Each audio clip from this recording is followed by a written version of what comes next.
Namaku Resa. Aku sekolah di salah satu SMA swasta di kota Bandung. Sekarang aku beranjak naik ke kelas 2. Ada yang bilang kalau sekolahku ini dijuluki sekolah paling seram di kota Bandung. Karena sekolahku ini adalah tempat persimpangan makhluk halus. Awalnya aku tidak begitu percaya, sampai aku mengalaminya sendiri. Sekitar jam 5 sore, aku latihan basket di lapangan sekolah. Karena minggu depan akan ada turnamen antar SMA. Jadi sampai saat ini, anak-anak basket latihan lebih lama daripada biasanya. Bro, aku ke kamar mandi duluan ya, kataku kepada teman-temanku. Aku berjalan tenang melewati lorong kelas yang nampak begitu gelap dan sepi. Setibanya di kamar mandi, aku gantungkan tasku dan mulai mandi.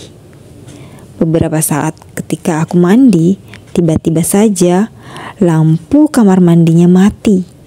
Aku berhenti menyiram tubuhku dan mulai mendekatkan telingaku ke pintu. Dengan harapan aku tahu siapa orang yang bisa mematikan lampu kamar mandi ini. Beberapa saat aku terdiam. Ternyata tidak ada suara teman-temanku. Aku membuka sedikit pintu kamar mandi untuk melihat keadaan di luar. Dan ternyata keadaan di luar pun sama gelapnya. Aku menutup kembali pintu lalu memakai baju. Aku pikir jika aku teruskan mandi sudah tidak kondusif lagi.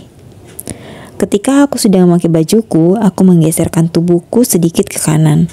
Namun kakiku menginjak sesuatu. Ini seperti kaki seseorang. Aku mulai mundur beberapa langkah menuju tembok.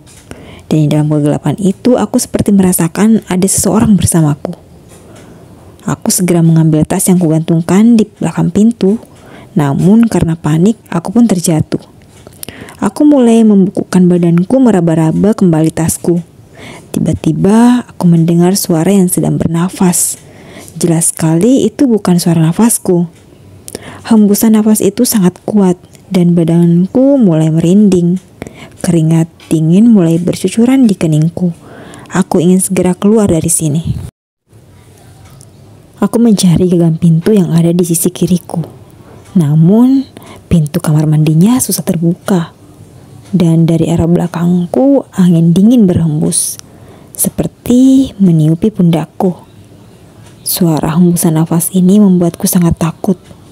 Aku memberanikan diri membalikkan tubuhku, namun tidak ada siapa-siapa. Jantungku kini semakin berdegup kencang. Aku ingin berteriak memanggil teman-temanku, namun aku tidak bisa. Tubuhku sekarang menjadi kaku. Badanku sama sekali tidak bisa digerakkan. Tiba-tiba ada sesuatu yang bergerak-gerak di atas kepalaku. Sekarang aku merasakan ada sesuatu yang menyentuh rambutku. Sedikit demi sedikit, dan kali ini teksturnya mulai terasa. Ini adalah rambut, sebuah rambut yang sangat panjang dan menutupi wajahku. Sekuat tenaga aku berusaha memberontak. Namun, seperti ada yang memelukku dari belakang dengan sangat erat. Aku semakin tidak bisa bergerak, dan nafasku tidak bisa berjalan dengan lancar. Dan kali ini suara hembusan nafas itu terdengar jelas dari atas kepalaku. Aku mulai membaca doa di dalam hati sambil mengingat doa-doa yang aku hafal. Namun sulit sekali untuk mengeluarkan suara. Sampai akhirnya aku bisa bergerak. Ketika aku melihat ke atas, nampak sebuah wajah dengan mata yang sangat merah. Hanya beberapa detik saja aku melihat sosok itu dan tidak lama sosok itu menghilang. Badanku yang kaku sudah bisa aku gerakkan dan aku segera berlari keluar dari ruangan. Di depan aku bertemu dengan teman-temanku yang sudah menunggu di pos satpam. Aku segera menceritakan kejadian tadi kepada teman-temanku dan temanku pada kaget.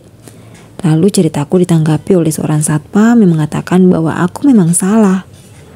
Aku salah karena sudah memakai kamar mandi itu. Konon sejak dahulu kamar mandi itu memang angker. Makanya setiap malam lampu dimatikan agar tidak ada yang pergi ke sana. Satpam itu lanjut berkata, dia tidak tahu kalau aku lagi ada di sana. Karena saat tadi dia lewat, semua pintu kamar mandi terbuka dan kosong. Aneh, padahal jelas sekali tadi aku ada di dalam salah satu kamar mandi itu.